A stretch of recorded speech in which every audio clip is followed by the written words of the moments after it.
अस्सलाम वालेकुम। Grade 5 it's our Urdu lecture. हमारा टॉपिक था हम ओपन योर सोर्स पैक। उसके हम वो कर चुके थे, रीडिंग कर चुके थे। आज हम इसका आगे क्वेश्चन करेंगे। सवाल नंबर 5 है, कॉलम अलिफ व कॉलम बे को मिलाकर मिसरे मुकम्मल करें। आपके पास 3 कॉलम है, अलिफ बे और जीम। आपने अलिफ और बे को मिलाकर जीम में लिखने हैं। ओके स्टूडेंट, अब हम इसको पढ़ते हैं।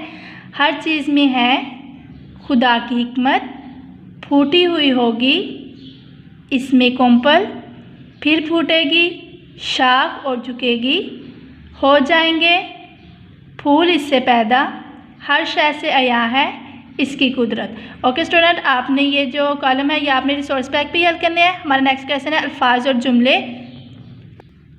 ये अल्फाज जुमले जो है वो आपने अपने रिसोर्स पैक पे हल करने हैं। पहला हमारा है खाक। अली ने बीज को खाक में दबाया। शाख, शाख पर छोटी छोटी पत्तियाँ निकल आईं। पत्तियाँ, फूलों में मुख्तलिफ़ रंग की पत्तियाँ होती हैं। हिकमत, हर चीज़ में अल्लाह ताला की हिकमत ज़ाहिर है। अया, हर काम में अल्लाह ताला की कुदरत अया है। ओके स्टूडेंट, आपने इसको अच्छे से और नीट लिखना है और अच्छे से याद करना है। Thank you.